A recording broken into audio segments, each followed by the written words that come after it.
আসসালামু আলাইকুম। আশা করি সকলেই ভালো আছেন। আজকের ভিডিওতে আমরা কুরুলুস ওসমান ১৮১ তম ভলিউমের ১ম ট্রেইলার বিশ্লেষণ করব। পুরো ট্রেইলারটা একটা খুবই আবেগপ্রবণ ছিল। কষ্টে জর্জরিত একটা ট্রেইলার আমরা দেখলাম। পুরো ট্রেইলার জুড়ে কিন্তু বালা খাতুনের মৃত্যুর কারণে কায়দের মধ্যে যে শোকের মাতম হয়েছে, অর্থাৎ ওসমান বে, তার ২ ছেলে ওরহান ও আলাউদ্দিন, গঞ্জা হলুফিরা মেয়ে ফাতমা খাতুন এবং সকল আল্প সহ বসতির সবার মধ্যে যে ধরনের কান্নার রোল পড়েছে, রাষ্ট্রের মা বালা খাতুন এবং একটা বড় চরিত্রের মৃত্যু যেহেতু, সুতরাং পুরো ট্রেইলার জুড়ে ছিল বালা খাতুনের মৃত্যুকে ঘিরেই। আজকের ভিডিওতে সেই ট্রেইলারটা আমরা আরো বিস্তারিত এবং চমকপ্রদ তথ্য দিয়ে বিশ্লেষণ করব। বিশ্লেষণের মূল টপিক থাকবে আমাদের যে বালা খাতুনকে কে বাঁচাবে, বালা খাতুনকে আগুনে পুড়তে থাকা থেকে কে উদ্ধার করবে, সেই বিষয়টি আমরা আলোচনা করব।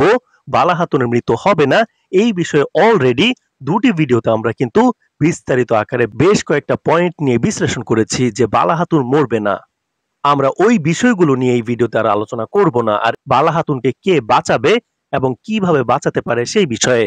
সে সাথে সামাজিক যোগাযোগ মাধ্যমে এবং অ্যারাবিক কিছু গণমাধ্যমে কিন্তু নতুন চরিত্র এন্ট্রি হবে কিনা সেই বিষয়ে কথা হচ্ছে, অর্থাৎ বালা খাতুনকে বাঁচাতে নতুন কোন চরিত্রের আগমন হবে কিনা। সেখানে মালহুন হাতুনের নামও আসছে। বালা খাতুনকে বাঁচাতে তাহলে কি মালহুন হাতুনের এন্ট্রি হবে কিনা সেই বিষয়ে কিন্তু একটা গুঞ্জন তৈরি হয়েছে। এই বিষয়গুলোর উত্তর জানাবো, পাশাপাশি ১৮১ তম ভলিউমের প্রথম ট্রেইলার নিয়েও আলোচনা থাকবে। সুতরাং ভিডিওটি শেষ পর্যন্ত দেখতে থাকুন। আমাদের এই চ্যানেলটি অবশ্যই সাবস্ক্রাইব করে নিন, কোনো আপডেটই আপনারা আর মিস করবেন না। তো দর্শক, আমরা ১৮১ এর পুরো ট্রেইলারে দেখতে পাচ্ছি বালা খাতুনকে ঘিরে, অর্থাৎ ট্রেইলারে বালা খাতুনের লাশ বের করা হয়, তারপর সৌগুতে লাশ নিয়ে আসা হয়, বালা খাতুনের জানাজা, সবার কান্না এবং ওসমান বে সহ সবার শোক, এই ধরনের কাহিনী নিয়েই পুরো ট্রেইলারটা সাজানো হয়েছে। তো এই ট্রেইলারে বিশ্লেষণ করার মতো ওইভাবে কোনো টপিক না থাকলেও একটা টপিক, সেটা হলো বালা খাতুনকে কে বাঁচাবে। যেহেতু আমরা আগের ভিডিওতে বলেছি মৃত্যু হবে না, তাহলে কে এবং কিভাবে বাঁচাবে, নতুন চরিত্রের কোনো আগমন হবে কিনা। তো ট্রেইলারের শুরুতেই ওসমান গাজী নিশ্চিত হয়েছেন এটা যে বালা খাতুন, কারণ তার হাতের আংটি দেখে, যেহেতু চেহারা এবং পুরো দেহ পুড়ে গিয়েছে, এই জন্য হাতের আঙুলের আংটি দেখে ওসমান বেগ কনফার্ম হয়েছেন যে এইটাই বালা খাতুনের লাশ। সুতরাং আমরা দেখতে পেলাম পোড়া দগ্ধ লাশটা নিয়েই ওসমান বে বের হয়ে এলেন। তারপর ট্রেলার দেখতে পাচ্ছি সেই লাশ সৌগুতের মধ্যে নিয়ে আসা হলো, সেখানে একটা কান্নার রোল তৈরি হয়েছে। আমরা বিশ্লেষণ করেছি এই লাশটা বালা খাতুনের নয়। তো এখন প্রশ্ন হলো, বালা খাতুন কোথায় গেল? তো বালা খাতুনকে বাঁচানোর ক্ষেত্রে সব থেকে বড় অবদান অনেকেই হালিমা খাতুনকেই দিচ্ছেন, কারণ সেখানে বেগম খাতুন তার একজন সহকারী খাতুনকে পাহারাদার হিসেবে রেখে গিয়েছিলেন বালা খাতুনের পোড়া নিশ্চিত করার জন্য। সেই খাতুন কিন্তু সেখানে ছিল না, তবে হালিমা খাতুন দাঁড়িয়েছিল। গত ভিডিওতে আমরা বলেছি এবং সামাজিক যোগাযোগ মাধ্যম সহ সবখানে হালিমাকে বেশি টার্গেট করা হচ্ছে। হালিমাই হয়তোবা বালা খাতুনকে উদ্ধার করেছে, অর্থাৎ সেই পাহারাদার খাতুনকে হত্যা করে এখানে বালা খাতুনের আংটি তাকে পরিয়ে দেওয়া হয়েছে। তাহলে হালিমা যদি বালা খাতুনকে বাঁচিয়ে থাকে, তবে হালিমা খাতুন কেন বালা খাতুনের আংটি ওই খাতুনকে পরিয়ে দিবে এবং কেনই বালা খাতুনের জায়গায় তাকে রাখবে, এবং বালা খাতুনকে হালিমা কোথায় রেখেছে, এই প্রশ্ন উঠতেই পারে। তো আমাদের কাছে মনে হচ্ছে না হালিমা এটা নিজে করবে। হ্যাঁ, হালিমা হয়তো বা চেষ্টা করেছে বাঁচানোর জন্য, হালিমা বাঁচাতেই পারে, কারণ এর আগে মারিয়ম বা হালিমার প্রতি বালা খাতুন যেভাবে মায়া দেখিয়েছেন, এবং গত পর্বে আমরা দেখলাম বালা খাতুন পাহাড় থেকে হালিমাকে নিজের জীবন বাজি রেখে বাঁচালেন। সুতরাং হালিমার ভিতর আবেগ কাজ করতেই পারে। তাছাড়া আমরা দেখতে পেয়েছি হালিমা কিন্তু পর্বে বলতেছে বালা খাতুনকে লক্ষ্য করে, বালা খাতুন, আমি প্রতিশোধ নিতে আসছি, কিন্তু বালা খাতুন তুমি এত ভালো কেন, তুমি কিভাবে এত ভালো হয়ে আমার বাবা মাকে হত্যা করতে পারলে। তো হালিমার ভিতরেই কিন্তু বালা খাতুনের প্রতি অন্যরকম মায়া কাজ করতেছে, যা ভলিউম ১৮০-তে বেশ কয়েকবার আমরা দেখেছি। তো এখানে আগুনে পুড়তে দেখে গাজী আলপ যখন সাহায্যের জন্য চলে গেল, তখন হালিমা হয়তোবা বালা খাতুনকে বাঁচানোর চেষ্টা করেছেন বা করবেন, এটাই হতে পারে। এখানে আরেকটা বিষয়, আগুন ধরার পরেও কিন্তু বালা খাতুন জীবিত ছিল। তিনি বেশ কয়েকবার চেষ্টা করেছেন বের হওয়ার, ধোয়ার কারণে তিনি মুখ চেপে ধরে রেখেছিলেন। তো মূলত ভিতরে বালা খাতুন বেঁচেই ছিল। সুতরাং তাকে কিন্তু বের করে আনতে আরেকটু সহজ হবে, যেহেতু তিনি জীবিত, মৃত নন। সুতরাং এখানে হালিমা খাতুনের একটা অবদান থাকবে। হালিমার পিছনে আরো একটি তথ্য বা আপডেট আমরা পেয়েছি। সূত্র জানিয়েছে যখন ওইখানে হালিমা বালা হাতুনকে বাঁচানোর চেষ্টা করবে, তখন সেখানে সোফিয়া পৌঁছে যাওয়ার একটা সম্ভাবনা রয়েছে। সেখানে সোফিয়া হয়তোবা এসে পড়বে। সোফিয়া হালিমার সাহায্যেই সেখান থেকে বালা হাতুনকে বের করে আনবে এবং ওই যে একজন পাহারা দেওয়ার দায়িত্বপ্রাপ্ত একজন হাতুন ছিল, তাকে হত্যা করে বালা হাতুনের আংটি পরিয়ে রেখে দিবে, যাতে সবাই মনে করে বালা হাতুনের মৃত্যু হয়ে গিয়েছে। এমনটা ঘটনা ঘটবে বলে সূত্র নিশ্চিত করেছে। সোফিয়ার নামটা এখানে এসেছে।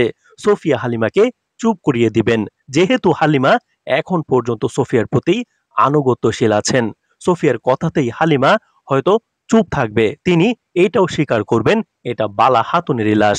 আমরা ট্রেইলারে ও পর্বের মধ্যেও কিন্তু হালিমা বলেছে, মূলত সোফিয়া হালিমাকে দিয়ে বলাবে যে আমি এখান থেকে বালা হাতুনকে সরিয়ে ফেললাম, তুমি ওসমান আসলে বলবা এখানে বালা হাতুন ছিল, এবং সবাই যেন এইটাই জানে বেগম হাতুন বালা হাতুনকে পুড়িয়ে মেরেছে। তো সোফিয়া কেন এমনটা করবে সেটা প্রশ্ন উঠতেই পারে। তো মূলত এখানে ঘটনাটা ঘটবে এমন, সোফিয়ার উদ্দেশ্য হচ্ছে যেহেতু মঙ্গল কমান্ডার ওলুগান আসার পর থেকে কিন্তু সোফিয়া কিছু করার সুযোগ পাচ্ছেন না। সোফিয়ার উপরেও ওলুগানের ক্ষোভ আছে, অর্থাৎ সোফিয়া নিজে থেকে কিছু করতে পারতেছে না। কমান্ডার ওলুগানের কথা মতো কাজ করতে হচ্ছে সোফিয়াকে। কমান্ডার ওলুগান বারবার ওসমান বেকে ধরতে ব্যর্থ হচ্ছে এবং গত পর্বে আমরা দেখলাম সোফিয়া ওলুগানের সাথে রাগ দেখাচ্ছে যে তুমি কোনোভাবেই ওসমানকে পরাজিত করতে পারতেছো না, এবং সেই সাথে বেগম হাতুনের সাথেও সোফিয়ার একটা দ্বন্দ্ব কিন্তু লেগেছে। বেগম হাতুন ও ওলুগান দুজনের উপরই সোফিয়া বিরক্ত ও রাগান্বিত। প্রথমত, কমান্ডার লুকাসের প্রতিশোধ নিতে পারতেছে না ওলুগানের কারণে। যেভাবে ওলুগান বলবে সেভাবেই সোফিয়ার কাজ করতে হচ্ছে এবং ওলুগান বারবার ব্যর্থ হচ্ছে।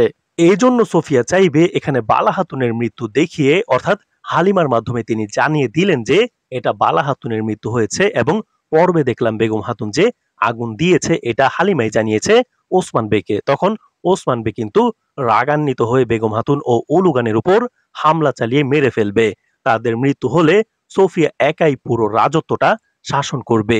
এই পরিকল্পনা নিয়েই সোফিয়া ওলুগান ও বেগম হাতুনের কাছ থেকে মুক্তি পাওয়ার জন্য তিনি নিজে নিজে ক্ষমতা ব্যবহার করার জন্য তিনি এসব পরিকল্পনা করবেন। কারণ আমরা পর্বের বর্তমান অবস্থা দেখে বুঝতে পারতেছি, আপনারাও হয়তো বুঝতে পারবেন অবশ্যই, যে মৃত বালা হাতুনের থেকে জীবিত বালা হাতুন কিন্তু সোফিয়ার জন্য বেশি কার্যকর হবে। কারণ বালা হাতুনের প্রতি ওসমান বেজে কতটা দুর্বল এটা সোফিয়া ভালো করে জানেন। এই জন্য জীবিত বালা হাতুনকে দিয়েই সোফিয়া ওসমান বেকে দুর্বল করার চেষ্টা করবে। এই জন্য সোফিয়া বালা হাতুনকে বাঁচাবে, ওসমান বেকেও দুর্বল করবে। সেই সাথে তিনি বেগম হাতুন ও উলুগানকেও পথের কাঁটা থেকে সরানোর জন্য তিনি এই পরিকল্পনা করেছেন বলে আমাদের হাতে আপডেট এসেছে, এবং বিশ্লেষণ মতে এমনটাই মনে হচ্ছে।